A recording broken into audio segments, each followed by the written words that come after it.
शुरुआत जो है वो दूसरों से उम्मीद रखकर नहीं होती है। क्रांति की शुरुआत होती है खुद क्रांति बनने से।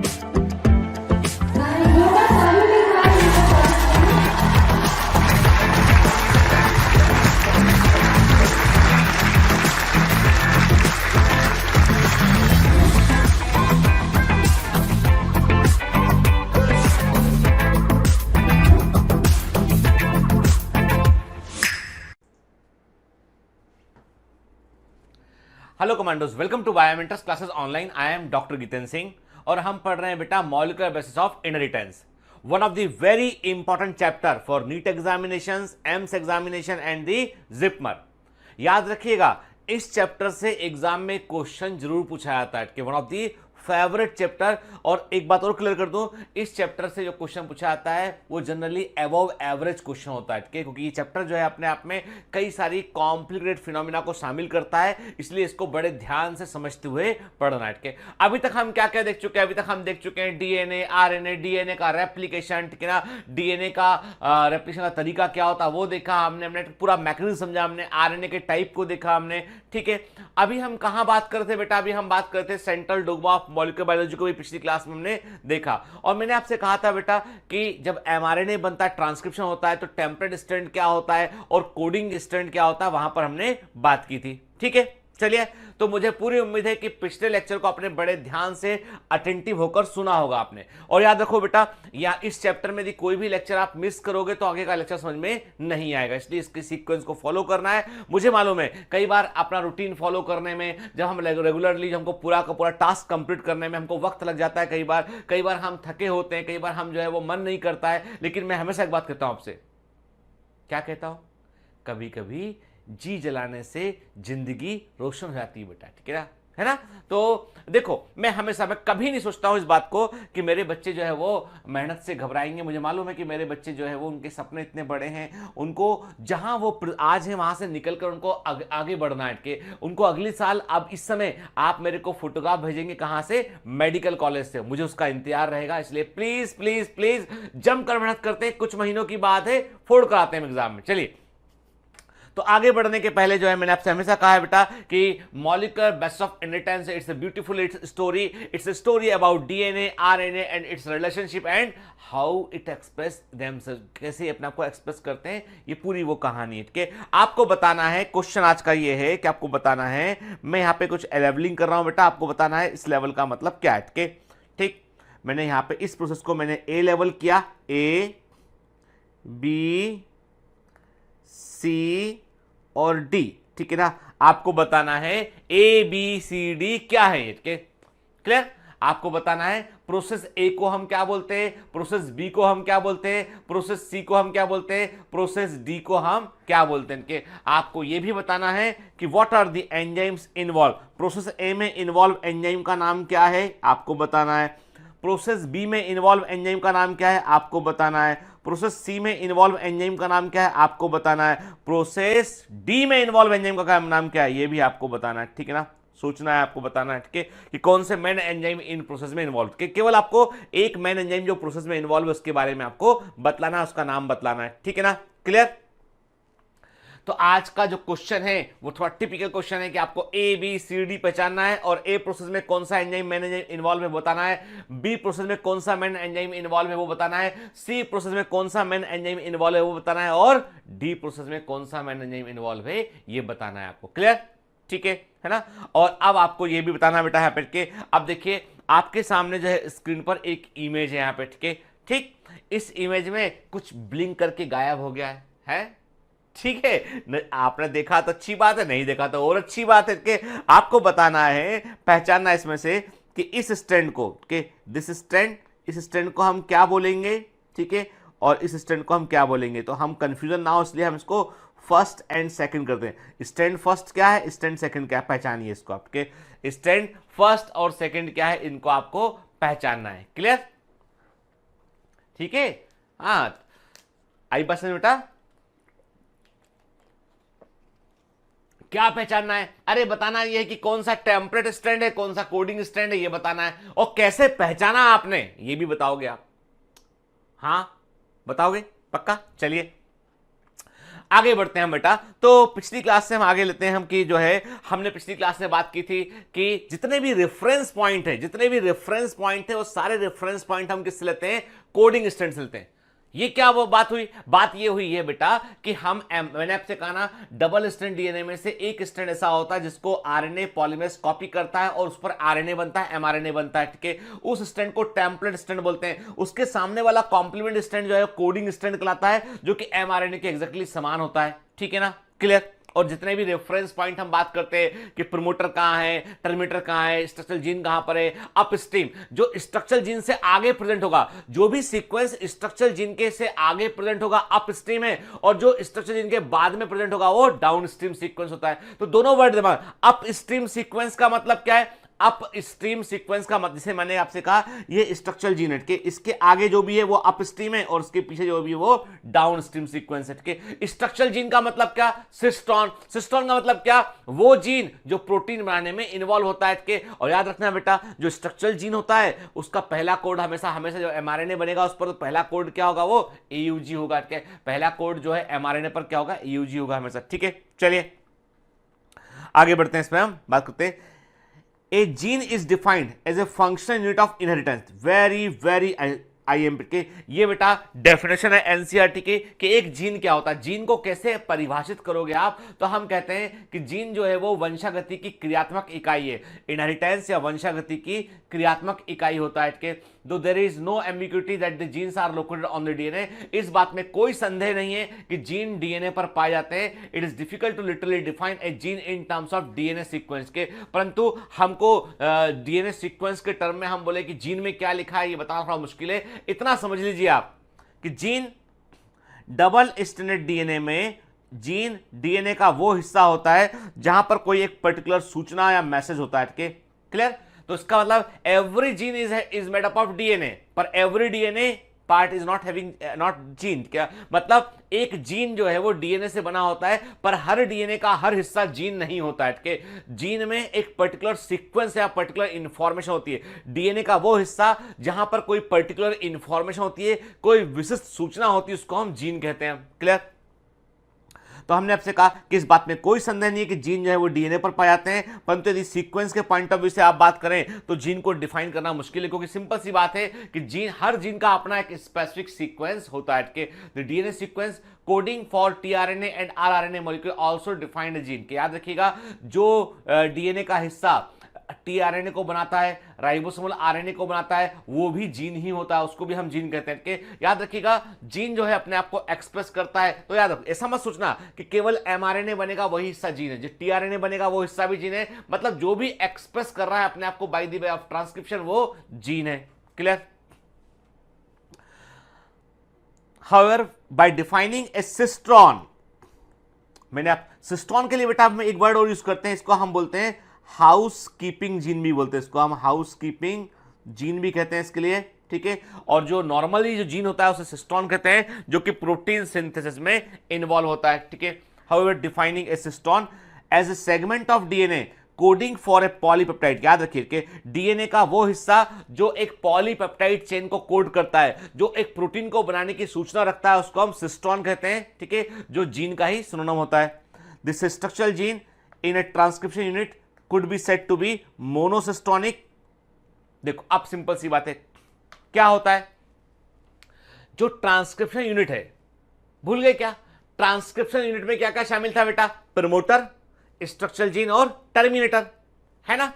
यानी जो ट्रांसक्रिप्शन यूनिट थी बेटा उसमें तीन चीज शामिल थी, प्रमोटर, स्ट्रक्चरल जीन और टर्मिनेटर। अब जो स्ट्रक्चरल जीन था, यदि उसमें केवल एक ही जीन की इंफॉर्मेशन है, उसमें स्ट्रक्चरल जीन में केवल एक ही इंफॉर्मेशन है, एक ही प्रोटीन चेन को बनाने की इंफॉर्मेशन है, एक ही जीन की इंफॉर्मेशन है, उसको हम बोलेंगे मोनोसिस्टोनिक बोलेंगे। यूकैरियोटिक जीन जो होते हैं वो मोनोसिस्टोनिक होते हैं। प्रोकैरियोटिक में एक स्ट्रक्चरल जीन में एक से अधिक पॉलीपेप्टाइड चेन को बनाने की सूचना होती है, तो हम मान लेते हैं कि एक स्ट्रक्चरल जीन जो है वो एक से अधिक जीन को एक्सप्रेस कर रहा होता है, तो उसको क्या बोलते हैं, उसको हम पॉलीसिस्टोनिक जीन कहते हैं। देखिए क्या लिखा है, बिल्कुल हम एज पर एनसीईआरटी ही बात कर रहे हैं। देखो बेटा यहां पर एनसीईआरटी का लैंग्वेज बड़ा जरूरी है, कारण यह कि एग्जाम में जब भी पूछेगा आपसे एग्जाम में क्वेश्चन, तो वो एनसीईआरटी के लैंग्वेज का इस्तेमाल करेगा, क्लियर। तो मैंने क्या कहा आपसे, the structural gene in transcription unit could be, transcription unit में जो स्ट्रक्चरल जीन होता है इट कुड बी मोनोसिस्टोनिक हो सकता है, मोनो मतलब एक, सिस्टोन मतलब जीन के, मतलब मोस्टली यूकेरियोटिक में होता है। पॉलीसिस्टोनिक भी हो सकता है, पॉली मतलब कई सारे जीन की सूचना एक साथ होती है एक स्ट्रक्चर जीन में, जैसे मैं एक स्ट्रक्चर जीन में एक से जीन इन्वॉल्व हो सकते हैं, जैसे कि फॉर एग्जांपल जो एस्चेरिया कोलाई बैक्टीरिया होता है, ध्यान से बात सुन के, जो एस्चेरिया कोलाई बैक्टीरिया होता है उसमें लैक्टोज मेटाबॉलिज्म के जो एंजाइम होते हैं, लैक्टोज शुगर के मेटाबॉलिज्म के जो एंजाइम होते हैं वो स्ट्रक्चरल जीन में बनाने की उनकी सूचना स्ट्रक्चरल जीन में छुपी होती है, उसको हम लेक ओपेरॉन बोलते हैं, पढ़ेंगे आगे हम लेक ओपेरॉन बोलते हैं। अब इतना समझ लो आप कि प्रोकैरियोटिक में जो है वो जो लैक्टोज मेटाबॉलिज्म के जो जीन होते हैं वो 3 होते हैं, Z, Y, A, और तीनों सीक्वेंस से होते हैं, Z, Y तीनों सीक्वेंस होते हैं कि जो एस्चेरिया कोलाई बैक्टीरिया है उसमें लैक्टोज मेटाबॉलिज्म में लैक्टोज शुगर को जो है वो पचाने वाले एंजाइमों की रिक्वायरमेंट होती है, उसके लिए जीन बनाने पड़ते हैं, उसके लिए जो है वो एंजाइम बनाने पड़ते हैं, और वो एंजाइम जिन जीन पे होते हैं वो होते हैं ZYA जीन के, और वो दो तीनों एक साथ जो है वो ट्रांसक्रिप्शन में एक साथ जो है वो इन्वॉल्व होते हैं, एक साथ एमआरएनए को कॉपी करता है, तो उसको क्या बोलेंगे हम, पॉलीसिस्टोनिक जीन बोलेंगे इनको हम, जो हमको प्रोकैरियोटिक में बैक्टीरिया में देखने मिलता है। इतना सा सिंपल सी बात है, जब स्ट्रक्चरल जीन जो ट्रांसक्रिप्शन यूनिट है, मेरी बात अटेंटिव होकर सुनिए, जो ट्रांसक्रिप्शन यूनिट है उसमें 3 चीजें हैं, प्रमोटर, स्ट्रक्चरल जीन और टर्मिनेटर। तो स्ट्रक्चरल जीन में यदि केवल एक ही जीन होगा मोनोसिस्टोनिक, एक से अधिक होगा पॉलीसिस्टोनिक, ठीक है ना। अब यूकेरियोटिक में, in eukaryote the monocistronic structural genes have interrupted coding sequences, क्या बोलते हैं बेटा इसको हम, इंट्रॉन्स, याद आया आपको, इंट्रॉन्स कहते हैं इनके, और ऐसे जीन को हम क्या बोलते हैं, स्प्लिट जीन कहते हैं। ऑलरेडी बता चुका हूं आपको, मैंने आपसे कहा था बेटा कि जो यूकेरियोटिक है उनमें monocistronic split gene, structural gene जो होते हैं वो स्प्लिट जीन होते हैं, उनमें इंटरप्टिंग सीक्वेंस होते हैं जिनमें कोई इंफॉर्मेशन नहीं होती, इनको इंट्रॉन कहते हैं, और इसके अलावा उनमें कोडिंग सीक्वेंस है, एक्सप्रेस करने वाले सीक्वेंस होते हैं, इनको हम एक्सॉन कहते हैं। द कोडिंग सीक्वेंस और एक्सप्रेस सीक्वेंस को हम क्या बोलते हैं, एक्सॉन बोलते हैं। मतलब जो एक्सप्रेस्ड सीक्वेंस है, जो एग्जिस्टिंग सीक्वेंस है, एक्सॉन्स है, जो इंटरप्टिंग सीक्वेंस है वो इंट्रॉन्स कहलाते हैं, ठीक है। Exon are said to be those sequences that appear in mature or process RNA. Exon वे सीक्वेंस होते हैं जो अपेयर और जो एक प्रोसेस आरएनए में एक्चुअल एमआरएनए के अंदर जो इन्वॉल्व होते हैं के, और एक्सॉन को इंटरप्ट कौन करता है, exons are interrupted by the introns के। मतलब स्प्लिट जीन में सूचना कैसी होती है, exon, intron, exon, intron, exon के सूचना ऐसी होती है, ठीक है। तो ये काम का सीक्वेंस है, बगैर काम का सीक्वेंस है, काम का सीक्वेंस है, बगैर काम का सीक्वेंस है, काम का सीक्वेंस है। मैंने पिछली क्लासेस में आपको बताया भी था, आंसर शीट वाला मैंने एग्जाम लिया था कि टीचर जो है आपका आंसर चेक करेगा, आपने 5 क्वेश्चन के आंसर लिखे हैं, बीच में कोरे पेज छोड़ दिया, याद आया आपको, पिछली क्लास में डिस्कस किया हमने ऑलरेडी, के क्लियर। तो इंट्रॉन्स और इंटरवीनिंग सीक्वेंस जो होते हैं ये आपको एक्चुअल प्रोसेस एमआरएनए में, एक्चुअल एमआरएनए में देखने नहीं मिलते हैं, ठीक है। The split gene arrangement further complicate the definition of gene in terms of the DNA segment के। यदि आप केवल डीएनए के रेफरेंस पर, यदि केवल आप डीएनए के रेफरेंस पर जीन को डिफाइन करते हैं तो स्प्लिट जीन का कॉन्सेप्ट कहता है कि भाई थोड़ा प्रॉब्लम हो सकता है, क्योंकि आपका जो जीन है वो एक कंटिन्यूअस डीएनए पर सीक्वेंस के रूप में नहीं है, सूचनाएं लगातार कंटिन्यूअस नहीं है, सूचनाएं जो है वो टुकड़ों में है, डिस्कंटिन्यूअस सूचनाएं हैं, मतलब एक्सॉन इंट्रॉन के फॉर्म में है, क्लियर। चलिए, inheritance of a character is also affected by promoter and regulatory sequence of the structure of a structural gene के। तो मैंने आपसे कहा था स्ट्रक्चरल जीन जो होता है उसके आगे प्रमोटर होता है, पीछे टर्मिनेटर होता है, लेकिन इसके अलावा और भी सीक्वेंस हो सकते हैं, जैसे कि मैंने आपसे कहा था कि ऑपरेटर जीन होता है, मैंने आपसे कहा था कि रेगुलेटर जीन होता है, तो कई और जीन भी यहाँ पे जीन के रेगुलेशन में इन्वॉल्व हो सकते हैं के। तो hence sometime the regulatory sequence are loosely defined as the regulatory gene even though this sequences do not code for any RNA protein के। तुम याद रखिएगा, देखो ऐसी बात है बेटा, सिंपल सी बात ये, मैं आपको बिल्कुल सिंप्लीफाइड एग्जांपल लेता हूं, मैं कहता हूं आपसे कि फॉर एग्जांपल इस कमरे में एक लाइट जल रही है ना, तभी तो उजाला है, मैं आपको रिकॉर्डिंग कर पा रहा हूं, मेरे चेहरे पे लाइट आ रहा है, इस कमरे में एक लाइट जल रही है, उस लाइट को हमें ऑफ करना है, ठीक है। तो आप क्या करोगे ऑफ करने के लिए, ऑफ करने का सिंपल तरीका है कि हम लाइट के पास जाएंगे, स्विच को हम ऑफ कर देंगे, लाइट बंद हो गया, ठीक है। एक तरीका नंबर एक ये। तरीका नंबर दो है कि इस कमरे का, इस जो जो इस जिस स्टूडियो को मैं रिकॉर्डिंग कर रहा हूं, इस स्टूडियो का बाहर अपना एक जो है वो क्या बोलते हैं उसको, फ्यूज लगा हुआ है बाहर एक, ठीक है, ठीक है, उस फ्यूज को निकाल दूंगा मैं तो भी लाइट बंद हो जाएगी, तरीका नंबर दो।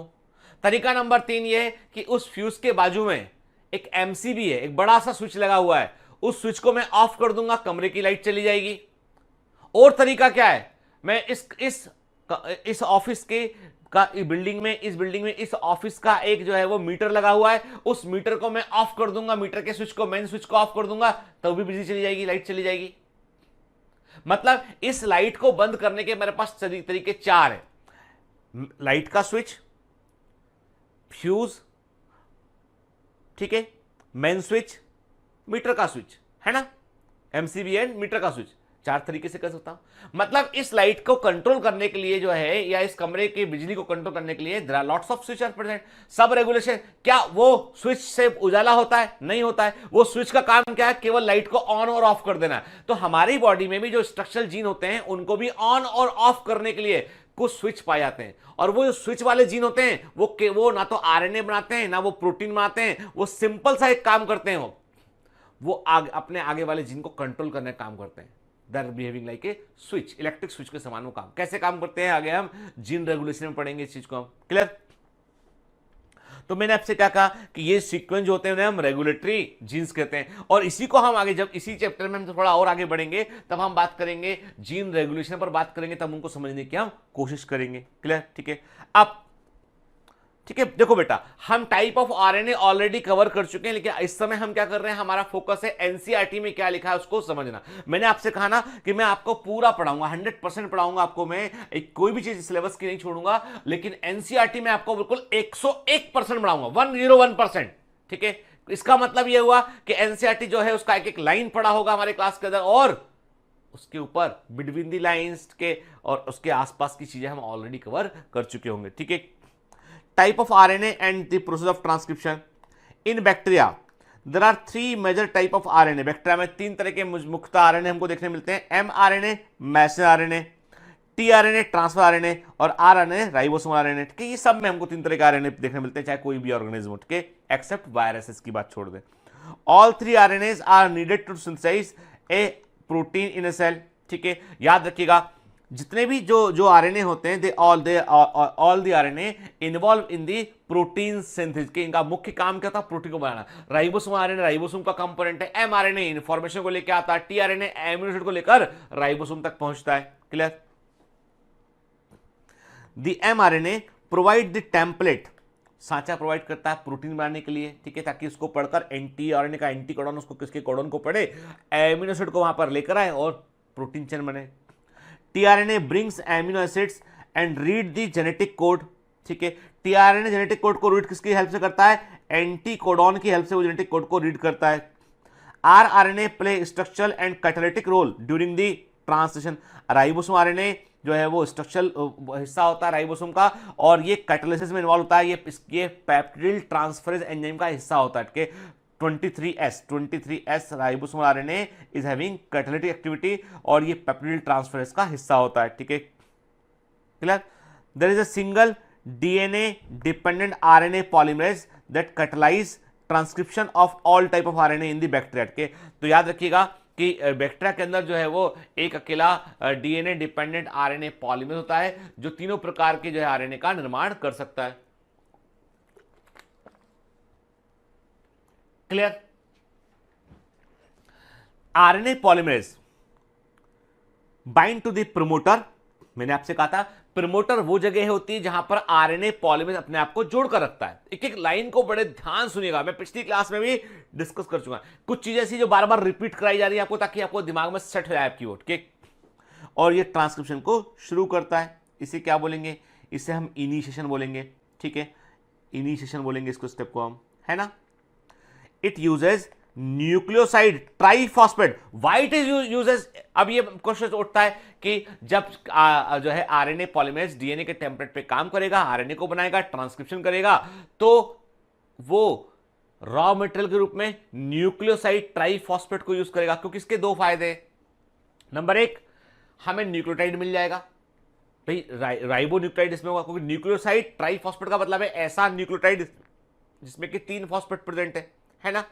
तो अब इसके 2 एक्स्ट्रा फॉस्फेट को रिमूव करेंगे तो एनर्जी निकलेगी, और उस एनर्जी का इस्तेमाल जो है ट्रांसक्रिप्शन की प्रोसेस में हम कर पाएंगे, ठीक है। तो इसमें न्यूक्लियोसाइड ट्राइफॉस्फेट जो होता है वो सबस्ट्रेट के रूप में इस्तेमाल किया जाएगा बेटा, and polymerises in a template dependent fashion following the rule of complementarily. इसका मतलब क्या है? इसका मतलब यह है कि डीएनए को सांचे के रूप में यूज करके, डीएनए टेम्पलेट का यूज करके, रूल ऑफ बेस्ट पेयरिंग को फॉलो करते हुए एक के बाद एक न्यूक्लियोटाइड को जोड़ेंगे और पॉलीन्यूक्लियोटाइड चेन को तैयार करेंगे और ऐसे बनेगा आरएनए, ठीक है।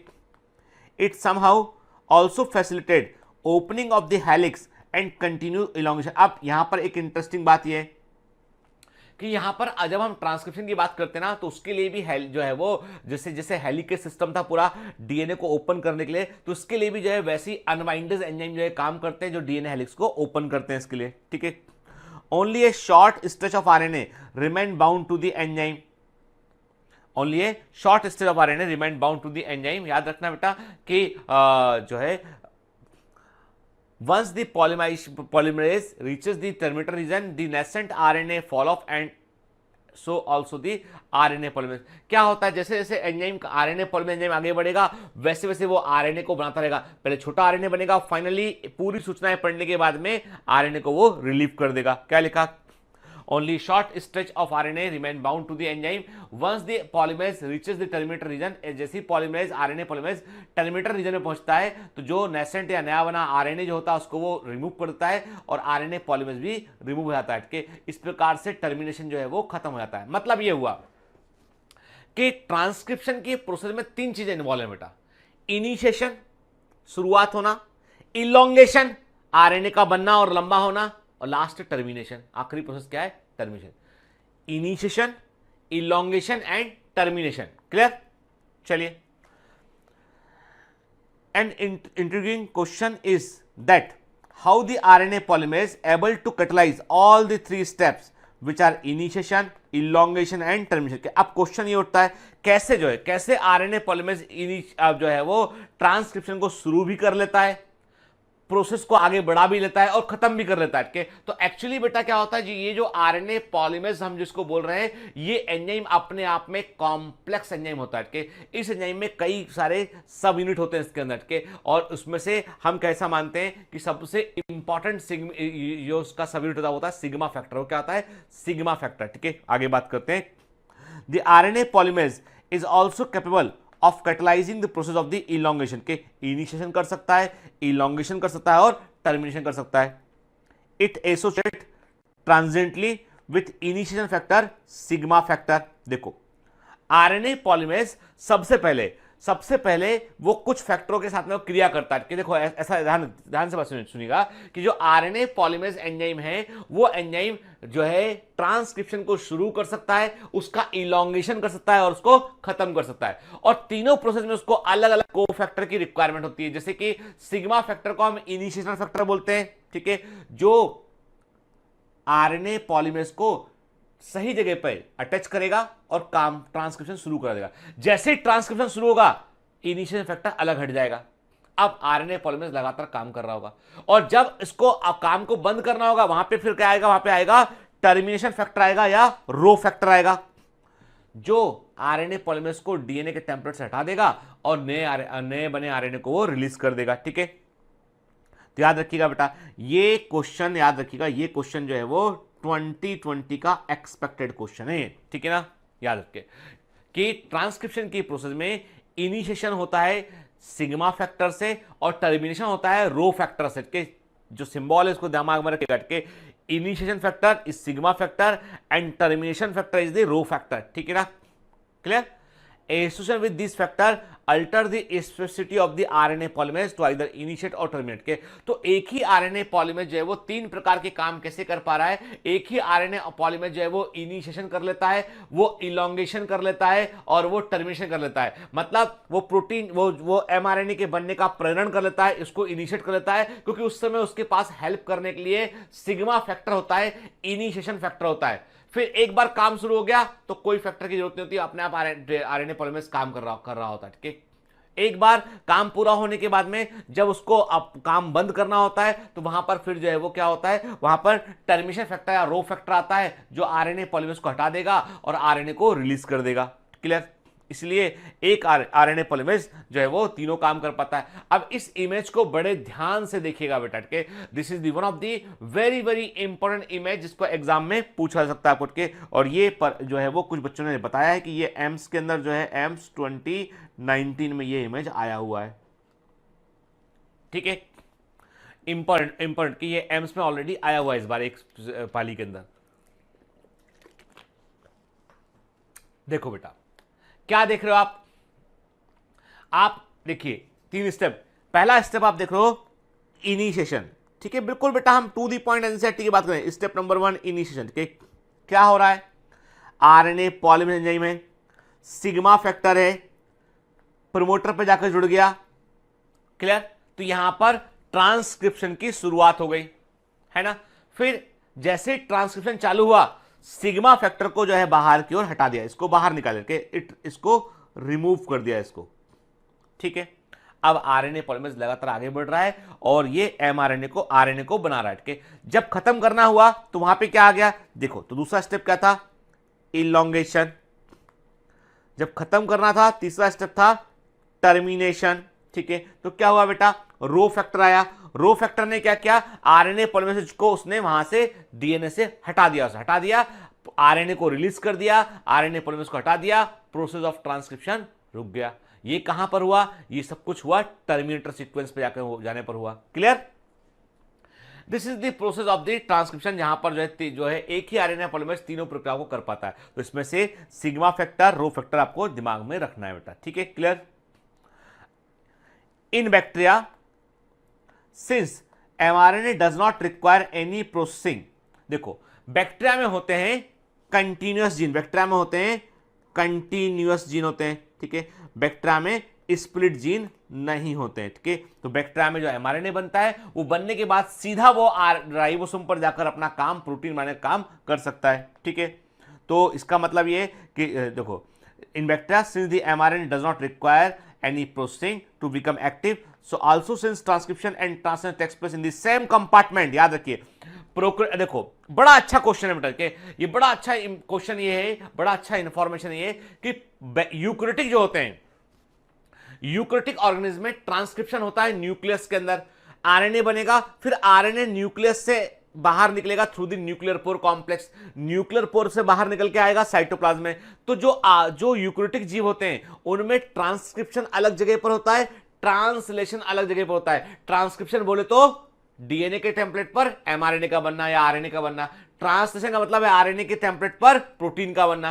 तो जो यूकैरियोटिक ऑर्गेनिज्म है उनमें ट्रांसक्रिप्शन होता है न्यूक्लियस के अंदर, न्यूक्लियोप्लाज्म में, और ट्रांसलेशन कहां होता है, साइटोप्लाज्म होता है। पर बैक्टीरिया में क्या होता है, बैक्टीरिया में न्यूक्लियर मेम्ब्रेन तो होती नहीं है, सर्कुलर डीएनए साइटोप्लाज्म के अंदर प्रेजेंट होता है। तो बैक्टीरिया में जैसे ट्रांसक्रिप्शन हो रहा होता है तो आरएनए बन रहा होता है, कई बार राइबोसोम जो है वो बनते आरएनए में ही अटैच होकर प्रोटीन बनाना शुरू कर देते हैं। ठीक है, there is no separation of cytosol and nucleus in bacteria.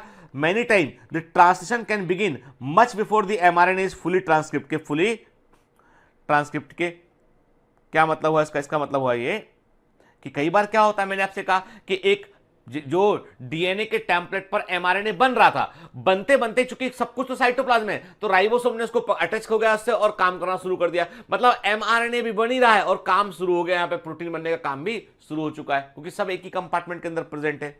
ठीक है, तो इसका मतलब ये कि ये this is the important statement जो एसर्सन रीजन का क्वेश्चन है।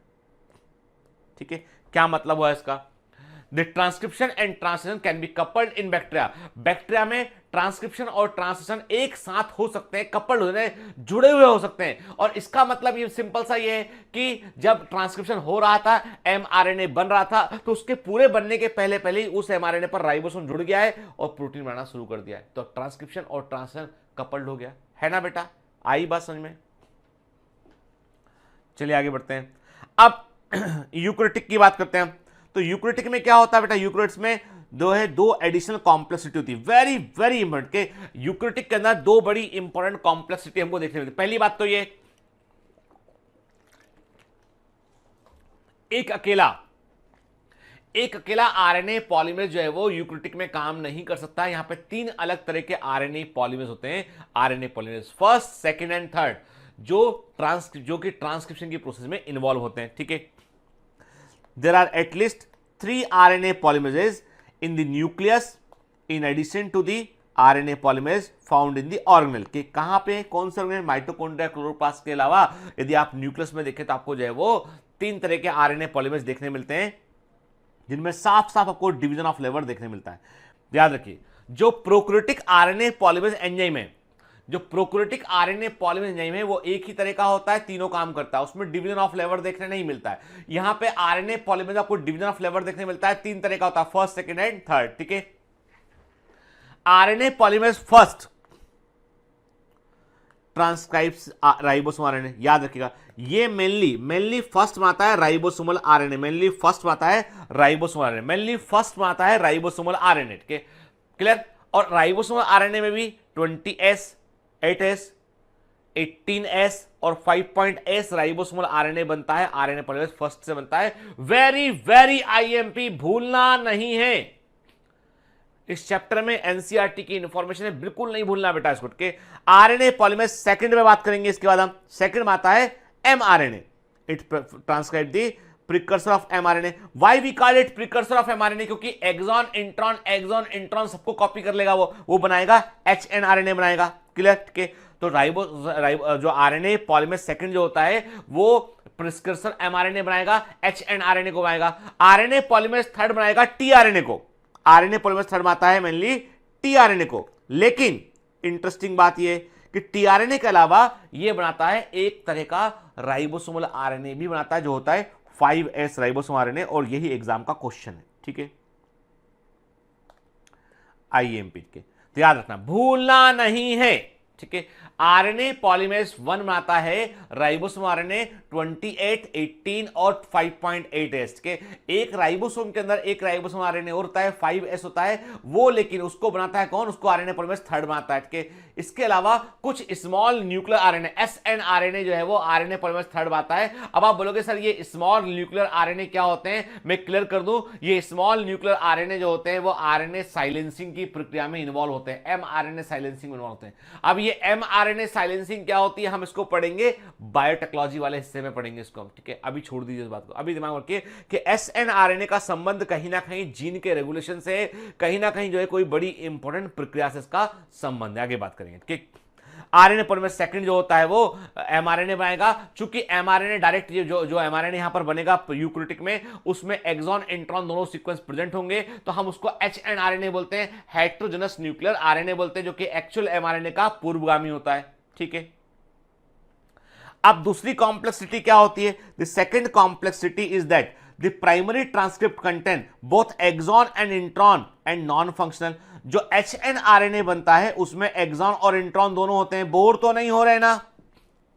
ठीक है, क्योंकि बेटा ये जो हिस्सा पढ़ रहे हैं ना, ये बड़ा इंपॉर्टेंट के, और मैं इस हिस्से को कई बार, मैंने आपको जो बता रहा हूं ये मैं नया नहीं हूं, ये ऑलरेडी पहले भी डिस्कस कर चुका आप सबके, दोबारा बता रहा हूं मैं आपको, बिल्कुल एनसीईआरटी की लैंग्वेज को समझाते हो ताकि एग्जाम में हम फोड़ कर हट के। मैं हमेशा आपसे एक बात कहता हूं कि please always try to go beyond your comfort level. अपने कंफर्ट लेवल से थोड़ा बाहर निकलने की कोशिश कीजिए। ठीक है, आप अपने आसपास सहूलियत मत ढूंढिए, अपने आसपास आप ढूंढिए कि संघर्ष करेंगे, तपेंगे तो हम अधिक उभरेंगे। ठीक है, एग्जामिनेशन कोई भी इतना कठिन नहीं होता कि हम उसे नहीं निकाल सके। एग्जामिनेशन होते इसलिए कि हम बेस्ट ब्रेन को चुन सके। एंड ये सारा खेल इस बात का है कि आप में से जो श्रेष्ठ है उसको अंदर लिया जाएगा, क्योंकि मेडिकल प्रोफेशन में सब स्टैंडर्ड की कोई गुंजाइश नहीं है। डॉक्टरी में, मेडिकल प्रोफेशन में ऐसे व्यक्ति के लिए कोई स्थान नहीं है जो सब स्टैंडर्ड हो, जो एक मिनिमम मानदंड से कम हो, क्योंकि वो नहीं काम कर, वो लोगों की लाइफ को सेव नहीं कर पाएगा, जीवन को खतरे में डाल देगा और के। इसीलिए आपको जो है वो मेहनत करनी है, आपको पढ़ना है और ये प्रूफ करना है कि you are eligible to become a doctor के, और उसके लिए एग्जाम होता है बेटा, है ना। ठीक है। तो चलो, तो हमने आपसे कहा कि सेकंड बड़ी कॉम्प्लेक्सिटी क्या है इसमें, एचएनआरएनए में एक्सॉन इंट्रॉन दोनों प्रेजेंट है काम के। इसका मतलब ये है कि आपको एक प्रोसेस में भाग लेना पड़ेगा, इसे हम बोलते हैं आरएनए स्प्लाइसिंग बोलते हैं। आपको मैं ऑलरेडी बता चुका हूं स्प्लाइसिंग की प्रोसेस में क्या होता है, इंट्रॉन को काटकर बाहर कर देते हैं और एक्सॉन को आपस में जोड़ देते हैं, ठीक है। तो इसमें क्या होगा, इंट्रॉन को हम रिमूव करेंगे, एक्सॉन को आपस में हम जोड़ देंगे हम, ठीक है। अब HNRNA undergoes additional processing called the capping and tallying के वेरी के देखो सिंपल सी बात के HNRNA को जो है वो बनने के बाद जब HNRNA बनता है तो उसको एक तो स्प्लाइसिंग की प्रोसेस में भाग लेना होता है, दूसरा उसको भाग लेना होता है किसमें, उसे भाग लेना होता है कैपिंग और टैलिंग में।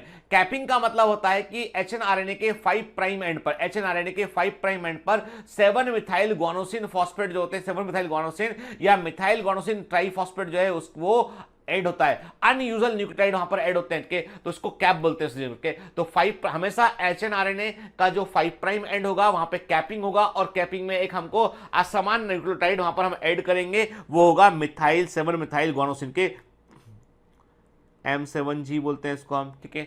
7 मिथाइल गुआनोसिन कहते हैं, 7mg कहते हैं इसको हम, ठीक है। फिर टैलिंग की बात करें, टैलिंग में याद रखना कितनी संख्या, ये नंबर पूछा गया है बेटा जिपमर के अंदर के।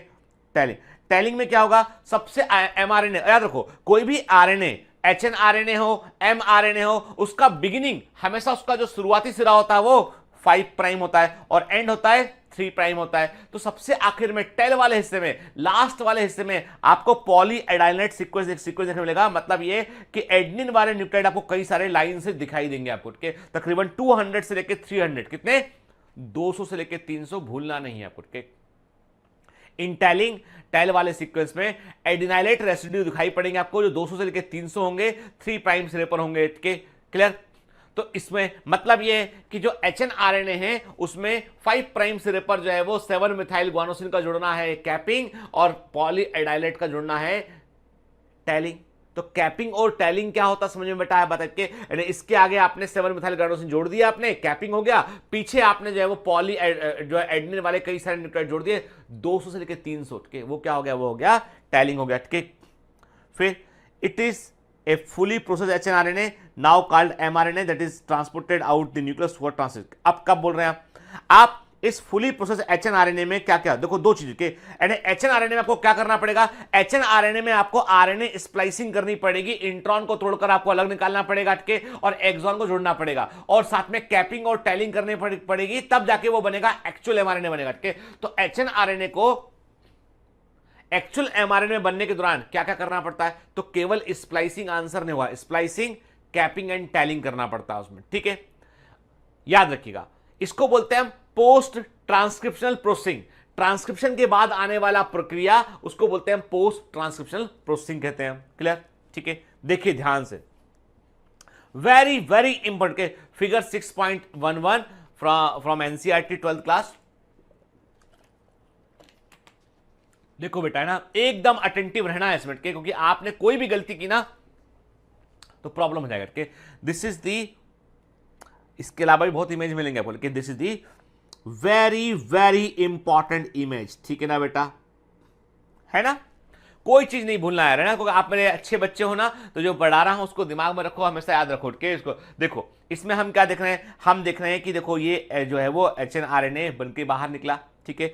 सबसे पहले क्या हुआ इसमें, सबसे पहले इसमें हुआ कैपिंग, नंबर 1 कैपिंग हुआ इसमें, ठीक।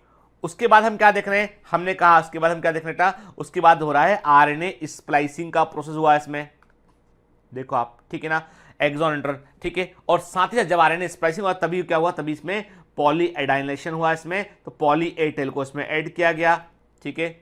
और फाइनली क्या बन गया, फाइनली ये एक्चुअल mRNA बन गया, एक्चुअल mRNA बन गए, ठीक है। कैपिंग, RNA स्प्लाइसिंग एंड टैलिंग के, टैलिंग मतलब पॉली एडाइलेशन, और पॉली एडाइलेशन को क्या बोलते हैं, इसी को बोलते हैं हम टैलिंग, इसी को बोलते हैं हम टैलिंग, है ना, clear.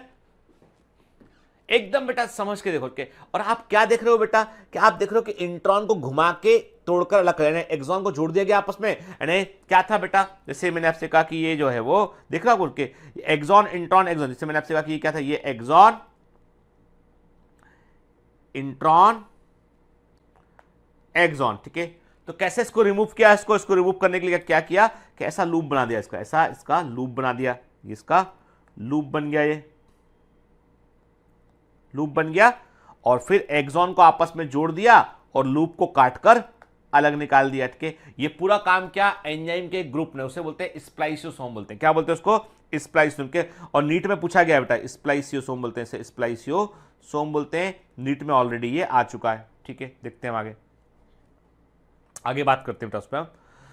The significance of such complexities is now beginning to be understood. The split gene arrangement present probability and probably an ancient feature of the genome के। याद रखिए कि स्प्लिट जीन अरेंजमेंट ऐसा माना जाता है कि स्प्लिट जीन अरेंजमेंट जो होता है वो एक प्रकार का प्राचीन और एंशिएंट फीचर है जीनोम का के। मतलब ये देखो, अब क्वेश्चन ये उठता है कि why the split genes are present, कि जीन स्प्लिट क्यों है। देखो, यदि मुझसे मैं एज ए डॉक्टर यदि आप मुझसे पूछेंगे, जितना मैं बायोलॉजी को समझता हूं, मैं बोलूंगा कि this is one of the advantage to prevent the gene from the mutation. Probability कम होता है, एक्सॉन इंट्रॉन। तो कहीं पर रेडिएशन यदि हिट करेगा तो देयर आर इक्वल चांसेस कि वो एक्सॉन पे या इंट्रॉन पे करेगा। इंट्रॉन पे करेगा तो हम 50% अपने जीनोम को हमने सेव कर लिया है जस्ट बिकॉज ऑफ म्यूटेशन के। यदि म्यूटेशन आता तो क्या करता, वो एक्सॉन इंट्रॉन में यदि पूरा एक्सॉन ही होता तो एक्सॉन को सीधा जीन को हिट करता, कहीं भी हिट करता, म्यूटेशन हो गया होता। 100% चांस थी रेडिएशन के उस जीन पर पहुंचने पर म्यूटेशन होने का। लेकिन यदि एक्सॉन के बीच में इंट्रॉन, और आपको बता दूं मैं, intron sequence are comparatively larger, exon छोटे फिर इंट्रॉन, तो अब रेडिएशन कहीं हिट करेगा, देयर आर फेयर चांसेस कि वो इंट्रॉन पर हिट करे, कोई फर्क नहीं पड़ेगा हमको। फिर आपका जितना डीएनए होता है टोटल, उसमें से 1% डीएनए ऐसा होता है जिसमें एक्चुअली में जीन होते हैं। 99% तो जंक डीएनए होता है, मतलब वो 99% वाले जीन डीएनए के अंदर कोई परिवर्तन होगा तो कोई फर्क नहीं पड़ेगा, तभी तो हम बचे हुए हैं। नहीं तो इतना रेडिएशन आसपास है कि कभी भी म्यूटेशन हो गया होता है। ठीक है, अब क्वेश्चन ये उठता है कि यूक्रेटिक जीव जो है प्रोक्रेटिक से एडवांस है। हम जानते हैं अच्छे से, हम अच्छे जानते हैं कि यूक्रेटिक जीव प्रोक्रेटिक जीवों से एडवांस है। ठीक है, उनके अंदर कुछ कैसे कैरेक्टर इवॉल्व हुए हैं जो पहले कभी थे ही नहीं। तो क्या हुआ होगा, तो प्रकृति में वैज्ञानिक कहते हैं कि संभवतः ऐसा हुआ होगा कि एक जीन था, दूसरा जीन था। ठीक है, दोनों जीन के बीच में बगैर काम का डीएनए प्रेजेंट था।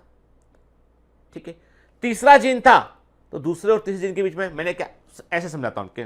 ठीक है, मैंने कहा एक जीन नंबर 1 था, ये जीन नंबर 2 था, ये और जीन नंबर 3 था। के इनके बीच में ऐसा डीएनए था जो किसी काम का नहीं था। ये तीनों जीन इंडिपेंडेंट, ये तीनों जीन जो है वो इंडिपेंडेंट काम कर रहे थे। ये तीनों जीन इंडिपेंडेंट काम कर रहे थे।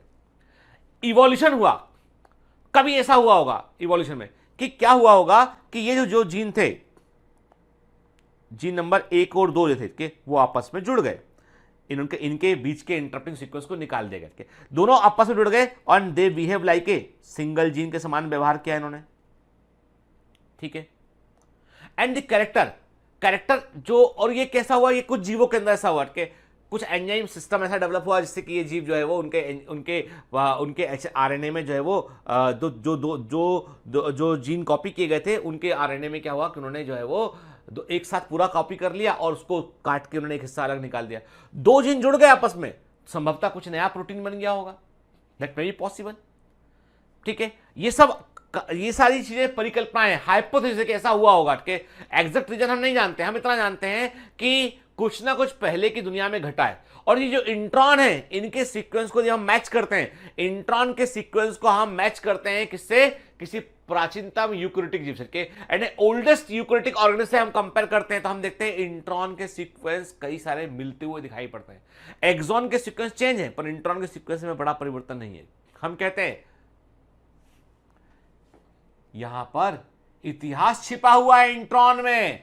इंट्रॉन पुराने समय की गवाही देते हैं, वो बताते हैं कि पहले कभी दोस्त हम भी अकेले थे यहाँ पे, यानी हमारे ये दोनों एक्सॉन है वो अलग अलग एक्सप्रेस हुआ करते थे, आज हम जुड़कर एक्सप्रेस हो रहे हैं। तो इंट्रॉन जो है पुराने समय की गवाही देते हैं। जब आप उसके एविडेंस को मिलाते हैं, आप पुराने यूकैरियोटिक के इंट्रॉन को देखते हैं, आज के ह्यूमंस के इंट्रॉन से आप देखते हैं कई सीक्वेंस समान दिखाई पड़ते हैं। ठीक है, क्या लिखा है, the presence of intron is reminiscent of antiquity के। इसका मतलब रिमिनिसेंट ऑफ एंटिक्विटी का मतलब होता है कि ये समझ लीजिए आप किसका ये हिंदी मतलब निकाले, हम बोलेंगे कि ये इतिहास के झरोकों से झांकना है। ठीक है, मतलब आप इसके थ्रू जो है वो it is peeping through the through a hole, कि आप झांक रहे हैं, आपको पूरा इतिहास दिखाई पड़ रहा है। तो इंट्रॉन्स को हम बोलते हैं रिमिनिसेंट ऑफ एंटिक्विटी कहते हैं कि, और ये जो है वो आरएनए वर्ल्ड की गवाही देते हैं कि this process of splicing represent the dominance of RNA world के। और स्प्लाइसिंग की प्रक्रिया जो है वो आरएनए वर्ल्ड, क्योंकि देखो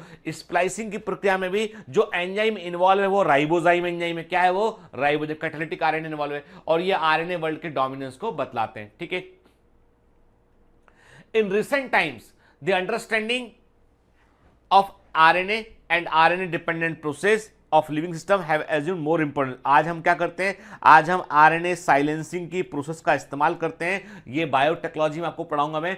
RNA साइलेंसिंग की टेक्निक से आज हम जो है वो पेस्ट कंट्रोल कर सकते हैं, जो वर्म है उनका नियंत्रण कर सकते हैं। हमके आज हमारे पास में जो ऐसी टेक्नोलॉजी है कि हम RNA के लेवल पे मैनिपुलेशन करके जो है वो काफी सारे जेनेटिक परिवर्तन ला सकते हैं हम। ठीक है। और उसके लिए हमें पढ़ना पड़ेगा जेनेटिक इंजीनियरिंग, बायोटेक्नोलॉजी। आगे बात करेंगे। क्लियर? तो देखिए स्प्लाइसिंग की प्रोसेस कैसे होती है, हम देखते हैं। एक्सॉन इंट्रॉन, एनिमेशन ध्यान से देखिएगा।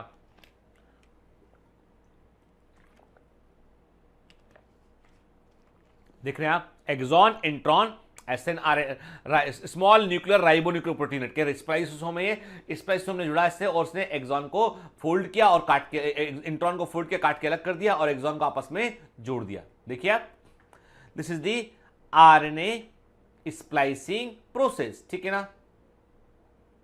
क्लियर? देख रहे हैं आप, ये स्प्लाइसोसोम है बेटा के, दिखाई पड़ रहा है पर्पल करके, और इसमें जो आपको अंदर जो दिखाई पड़ रहा है बैंड जैसा, वो राइबोजाइम है उसके अंदर प्रेजेंट। ठीक है? क्लियर? अब ये स्प्लाइसोसोम क्या होता है? इट्स ए कॉम्प्लेक्स एंजाइम, एक कॉम्प्लेक्स। और देखो इसके बारे में नीट में ऑलरेडी पूछ चुके हैं बेटा, 2018 में क्वेश्चन आया। ठीक है? 2018 में, हाँ मुझे ध्यान है 18 में ये क्वेश्चन जो है वो पूछा गया। ठीक है? तो स्प्लाइसोम जो है वो ऑलरेडी एग्जाम में आ चुका है। क्या होता है? A spliceosome is a large complex molecular machine found primarily within the nucleus of the eukaryotic cell. याद रखना, स्प्लाइसोम आपको प्रोकैरियोटिक में देखने नहीं मिलेगा। It is characteristic of eukaryotes only, कि यूकैरियोटिक कैरेक्टरिस्टिक है ये, यूकैरियोट का ये लक्षण है बेटा, एक है ना। ठीक है? The spliceosome is assembled from SNRNAs। कहां से बन रहे थे ये? आरएनए पॉलीमरेज थर्ड इसको बनाया था, याद आया? Small nuclear RNA. ठीक है ना? एंड अप्रोक्सीमेटली 80 प्रोटीन इसके अंदर होते हैं और कई सारे SNRNA इसके अंदर होते हैं। The spliceosome removes intron from a transcripted pre mRNA, मतलब HNRNA से ये इंट्रॉन को रिमूव करता है। ठीक है? और इसको हम बोलते हैं, याद रखिए, प्राइमरी ट्रांसक्रिप्ट का मतलब क्या है? मेरी बात ध्यान सुनिएगा, ये वर्ड इस्तेमाल किए गए हैं जिपमर के पेपर के अंदर। प्राइमरी ट्रांसक्रिप्ट का मतलब होता है HNRNA। प्राइमरी जो ट्रांसक्रिप्ट बनके, प्राइमरी ट्रांसक्रिप्ट का मतलब होता है बेटा HNRNA। ठीक है? और इसके बाद इस पे होगी प्रोसेसिंग, होगी इसमें, इस पे होगी बेटा स्प्लाइसिंग होगी इसमें। उसके बाद क्या बनेगा? बनेगा सेकेंडरी ट्रांसक्रिप्ट बनेगा, जो कि एक्चुअल आरएनए होगा। और प्राइमरी और सेकेंडरी ट्रांसक्रिप्ट में फर्क किस चीज का होगा? प्राइमरी ट्रांसक्रिप्ट में एक्सॉन इंट्रॉन दोनों प्रेजेंट होंगे, सेकेंडरी ट्रांसक्रिप्ट में केवल एक्सॉन रहेगा। ठीक है? प्राइमरी ट्रांसक्रिप्ट HNRNA है और सेकेंडरी ट्रांसक्रिप्ट क्या होता है? एक्चुअल आरएनए के। और इस प्रोसेस को बोलते हैं स्प्लाइसिंग बोलते हैं। ठीक है? क्लियर? और याद रखिएगा, स्प्लाइसिंग का काम बिल्कुल वैसा होता है जैसे फिल्म एडिटर काम होता है। हमारे यहां भी जो बायोमेंटस ऑनलाइन फिल्में जो मूवीज बनती हैं, उसमें कई सारे क्लिप्स को जो है वो जोड़ा जाता है, इररिलेवेंट हिस्से को काटा जाता है, कई बार शूटिंग किया जाता है, उस शूट के एक हिस्से को काटा जाता है, रिमूव किया, जोड़ा जाता है उसमें के। तो होता यह है कि जो जैसे फिल्म एडिटर होता है कि कोई भी मैं तो बॉम्बे में रहता हूं, तो कई सारी यहाँ पे फिल्म इंडस्ट्री काफी सारा है, काम यहाँ पे होता है। तो कभी मेरे पास कोई एक्टर, नाम नहीं लूंगा उनका, क्योंकि अभी कोई एक्टर से मेरा मिलना हुआ जो जिनके सिस्टर को जो है वो डायबिटीज था। तो एक बार जो है उनसे मुलाकात हुई, तो उन्होंने बताया कि मैं पूछा उनसे कि आपका 3 घंटे की मूवी के लिए कितना काम करते हैं आप लोग? 6 महीने काम चलता, तो इतना 3 घंटे मतलब शूट कितना होता है? उन्होंने कहा कि आपको जो आप एक 3 घंटे का मूवी देखते हैं डॉक्टर साहब, उस 3 घंटे की मूवी के लिए कम से कम 8 घंटे की मूवी बनाते हैं हम लोग। कितनी? 8 घंटे की मूवी बनाते हैं। फिर एडिटिंग होती है, उसकी डबिंग होती है, मतलब वो जो सोचिए 8 घंटे को। इसलिए जो एडिटर होता है, फिल्म एडिटर होता है, उसका बड़ा इंपॉर्टेंट काम होता है कौन से सीन को काट के अलग कर देना है, कौन से सीन को कोई मतलब नहीं है, कोई सी सीन, कौन सा सीन ऐसा है। अब देखो डायरेक्टर ने अपना पूरा कोशिश किया, उसने बनाया उसके, तो किस सीन को कहां पे काट देंगे और अगला सीन कनेक्ट कर देंगे के, ताकि आदमी का इंटरेस्ट ना चला जाए। तो सोचो आप 6 घंटा 8 घंटे का मूवी कट के जो है वो 3 घंटे का बचता है, ठीक है। तो होता ये कि हम क्या कहते हैं, जिस वैसे बिल्कुल वैसे ही है कि HNRNA जो है वो उसको RNA एक्चुअल RNA में कन्वर्ट करना जो है वो स्प्लाइसिंग की प्रोसेस जो होती है वो फिल्म एडिटिंग की प्रोसेस के समान ही होती है, हिस्सों को जोड़ते हैं हमके। और स्प्लिट जिन के बारे में बताने वाले साइंटिस्ट कौन थे, Richard J Robert and Phillip A Sharp के। रॉबर्ट एंड शार्प ने हमको स्प्लिट जिन्स के बारे में बतलाया था, ठीक है। तो मैंने आपसे कहा इन 1977 work by sharp and Roberts labs revealed that genes of the higher organisms are split, ठीक है ना। The introns are excised from the precursor mRNA in a process sharp named it splicing। तो स्प्लाइसिंग टर्म को देने वाले scientist कौन थे, sharp ने स्प्लाइसिंग टर्म का इस्तेमाल पहली बार किया है। रिमेंबर दिस के this is a bouncer question, ठीक है, ठीक है। तो इंट्रॉन्स को रिमूव कर देना HNRNA से, उसको स्प्लाइसिंग कहा था शार्प ने। फिलिप शार्प और रिचर्ड जे रॉबर्ट को 1993 में नोबेल प्राइज मिला था, किसके लिए, इंट्रॉन की डिस्कवरी के लिए और स्प्लाइसिंग प्रोसेस को बताने के लिए। मतलब स्प्लिट जिन के बारे में इन्होंने राज बतलाया और स्प्लाइसिंग की प्रक्रिया को बतलाया और इंट्रॉन की डिस्कवरी के इसके लिए इनको नोबेल प्राइज देगा 1993 में। Clear. Each spliceosome is composed of 5 small SNRNA, ठीक है, और कई सारे प्रोटीन जुड़े होते हैं उसमें के। When these small RNA are combined with the protein factors they make RNA protein complexes, जिनको हम बोलते हैं स्मॉल राइबोन्यूक्लियोप्रोटीन कॉम्प्लेक्स के। अब देखो बेटा, ये जो टर्म, जो शॉर्ट कोडेड नेम है ना, ये दिमाग में रखना है। स्नर्प्स बोलते हैं इसको, स्नर्प्स, ठीक है, या SNRNP बोलते हैं। तो नोट कर लेना है, ये दोनों दिखाई पड़ रहा है आपको, मैं इसको ऐसे लव करता हूं, ठीक है। जब small nuclear RNA SNRNA protein से जुड़ते हैं तो RNA प्रोटीन कॉम्प्लेक्स बनता है, उसको small ribo nucleo protein complex कहते हैं कि SNURPS कहते हैं, स्नर्प्स कहते हैं कि, या SNRPS कहते हैं, ठीक है, SNRNPS कहते हैं, ठीक है ना। The SNRNA that make up the major spliceosome are U1, U2, U4, U5, U6। That is not very important। इतना समझ लीजिए आप कि स्प्लाइसोम के अंदर जो SNRNA पाए जाते हैं, स्मॉल न्यूक्लियर RNA पाए जाते हैं, they are rich in uridine. This is the question AIIMS, ठीक है। 2020 कह रहा हूं मैं आपसे, दिमाग में डाल लो अच्छे से। मुझे कैसे मालूम चला ये नहीं बताऊंगा मैं, पर दिमाग में डाल लो के। मैंने क्या कहा आपसे कि SNRNA स्मॉल न्यूक्लियर RNA जो RNA स्प्लाइसिंग की प्रक्रिया में इन्वॉल्व होते हैं, उनमें वो they are rich in uracil, they are rich in uracil, uridine से वो रिच होते हैं। क्लियर, ठीक।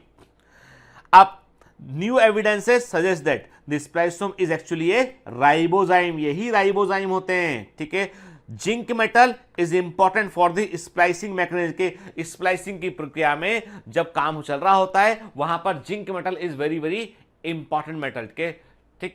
Triple small nuclear ribonucleoproteins tri snurps complex was reported in 2016, ये लेटेस्ट रिसर्च है, ठीक है। The presence of both RNA and protein at the core of the splicing machinery suggest that spliceosome is a RNP enzyme. ध्यान से बात सुनिए, के कहने का मतलब यह है कि स्प्लाइसोम जो होते हैं उनके अंदर आपको RNA और प्रोटीन दोनों देखने मिलते हैं। इसका मतलब यह है कि हर स्प्लाइसोम जो है वो एक राइबो न्यूक्लियोप्रोटीन एंजाइम है। वो क्या है, राइबो न्यूक्लियोप्रोटीन एंजाइम है, और उसका सबसे एक्टिव पार्ट क्या है, वो है RNA, catalytic RNA। They are having the catalytic RNA। Clear. चलिए अब कुछ बड़े इंपॉर्टेंट पॉइंट है बेटा जो हमें दिमाग में रखने हैं, एनसीईआरटी के पॉइंट है, बड़े इंपॉर्टेंट पॉइंट है बेटा जो आपके दिमाग में रहना चाहिए। एक एंजाइम है इसका ना, जो जिसे हम बोलते हैं पॉलीन्यूक्लियोटाइड फास्फोराइलेज। ये वो एंजाइम है जो टेस्ट ट्यूब के अंदर आपने राइबो न्यूक्लियोटाइड डाल दिया, टेस्ट ट्यूब के अंदर आपने राइबो न्यूक्लियोटाइड को डाल दिया आपने, तो देखो आप इतना जानते हो, यदि आपको DNA बनाना हो तो यूनिट डीएनए टेम्पलेट, आपको डीएनए टेम्पलेट की जरूरत पड़ेगी, डीएनए के सांचे की जरूरत पड़ेगी, डीएनए पॉलीमरेज उस पर काम करेगा तो नया डीएनए बना देगा। ट्रांसक्रिप्शन करना होगा तो आपको डीएनए के सांचे की जरूरत पड़ेगी, उसके ऊपर आरएनए पॉलीमरेज काम करेगा तो आरएनए बनेगा। क्लियर? लेकिन एक बात दिमाग में डाल लीजिए कि देयर इज एन एंजाइम, एक एंजाइम, इसको सिवेरो ओका एंजाइम कहते हैं कि ये एंजाइम वो है जो केवल बगैर डीएनए के टेम्पलेट के, बगैर किसी सांचे के आरएनए को आपस में जोड़ सकता है और आरएनए को तैयार, आरएनए के टुकड़े, राइबोन्यूक्लियोटाइड को बगैर किसी टेम्पलेट की मदद के, बगैर किसी टेम्पलेट के ये आरएनए के न्यूक्लियोटाइड को जोड़कर आरएनए को तैयार कर सकता है। मतलब इससे कोई सांचा नहीं चाहिए, आपने डाल दिया मीडियम में, जोड़ देगा रैंडमली। ठीक, तो मैंने क्या कहा, Severo Ochoa enzyme polynucleotide phosphorylase, very very IMP, मैंने आपको टेस्ट में भी पूछा था ये क्वेश्चन के, helpful in polymerising RNA with defined sequence in a template independent manner के। आप चाहते हो पॉली यू बनाना, बना लो, आप चाहते हो साइटोसिन यूरेसिल साइटोसिन वो बना लोगे, आपको वैसा मीडियम प्रोवाइड करना पड़ेगा, आप बना लोगे उसको के। तो मतलब ये एंजाइमेटिक सिंथेसिस ऑफ आरएनए कर सकता है बगैर, नहीं, वेरी वेरी आईएमपी, ये टेम्पलेट है, बगैर डीएनए के टेम्पलेट के आप इससे आरएनए को बना सकते हैं के। जॉर्ज गेमो एक फिजिसिस्ट है, he suggested that in order to code for all the 20 amino acid the code should be made up of 3 nucleotide। मैंने आपको बताया था बेटा कि जेनेटिक कोड जो होते हैं वो बेस्ट ट्रिपलेट होते हैं, 3 से बनकर बने होते हैं, और ये बताया था जॉर्ज गेमो ने फर्स्ट टाइम ये बतलाया था। ठीक है ना? और क्रिक ने इसको एविडेंस के थ्रू प्रूफ किया था, याद है आपको, क्रिक ने इसको एविडेंस के थ्रू प्रूफ किया था। ठीक है, the genetic code is nearly universal, for example from bacteria to human, triple U phenylalanine का कोड होता है। कुछ एक्सेप्शन हमको देखने मिलते हैं माइटोकॉन्ड्रियल कोडॉन के लिए और कुछ स्मॉल प्रोटोजोआ में, तो वो नॉट रिलेवेंट के, कुछ एक्सेप्शन छोड़ दीजिए आप, तो बाकी आपको जेनेटिक कोड आपको यूनिवर्सल ही मिलेंगे, नियरली यूनिवर्सल। तो याद रखना बेटा, एनसीईआरटी में एक वर्ड है नियरली यूनिवर्सल के, तो मान लो एग्जाम में आता है कि genetic codes are, option A है यूनिवर्सल, ऑप्शन बी है नियरली यूनिवर्सल, तो क्या आंसर लगाओगे आप? Nearly universal. याद रखना के, क्योंकि हमने देखो पहले पढ़ा है, हमने वहां पे यूनिवर्सल लिखा था कि कंफ्यूज ना हो के, तो अभी मैंने आपसे कहा ना कि when you are counting the exception, तो आंसर क्या लगाएंगे आप? जनरली इतना क्लोज आंसर देता नहीं एग्जाम में, लेकिन तब भी best answer is the nearly universal. Why they are called nearly universal? क्योंकि माइटोकॉन्ड्रिया के कुछ कोडॉन जो है वो डिफर करते हैं और कुछ प्रोटोजोआ में कोडॉन डिफर करते हैं, अदरवाइज सारे जीवों में एक समान होते हैं वो। ठीक है, एयूजी के ड्यूल फंक्शन होते हैं, ये मिथुन का कोड होता है बेटा, जो इनिशिएटर कोडॉन के रूप में भी काम करता है, और ये चेन इनिशिएटिंग कोडॉन भी कहलाता है, पिछली क्लास में इसको हमने देखा था। ठीक है, क्लियर? तो चलिए, तो आज हम इतना ही करेंगे, नेक्स्ट क्लास में हम बात करेंगे कि म्यूटेशन और जेनेटिक कोड का क्या कनेक्शन आपस में के। तो नेक्स्ट क्लास में हम बात करेंगे म्यूटेशंस के ऊपर, तो म्यूटेशन के बारे में समझेंगे हम, तो एनसीईआरटी के अकॉर्डिंग हम बिल्कुल एक एक पॉइंट को समझेंगे। तो अभी तक जितना मैंने कवर कर दिया बेटा एनसीईआरटी में, एक बार ध्यान से इसको पढ़ लीजिएगा, कहीं कुछ डाउट हो मैं बता दूंगा आपको, आप कमेंट में डाल दीजिएगा, तो मैं आपको उस डाउट को भी नेक्स्ट क्लास के पहले क्लियर कर दूंगा। ठीक है, लेकिन एक बात दिमाग में रखिए अच्छे से कि आपको इस चैप्टर को बड़े ध्यान से पढ़ना है, क्योंकि एसर्शन रीजन के क्वेश्चन यहां से निकल के आते हैं। 20 क्वेश्चन बायोलॉजी का आएगा, 4 क्वेश्चन इसी हिस्से से आएगा, मॉलिक्यूलर बेसिस ऑफ इनहेरिटेंस के, तो आपको ये चैप्टर अच्छे से क्लियर होना चाहिए। ठीक है बेटा, तो चलिए पढ़ते रहिए, मेहनत करते रहिए, ऑल द बेस्ट।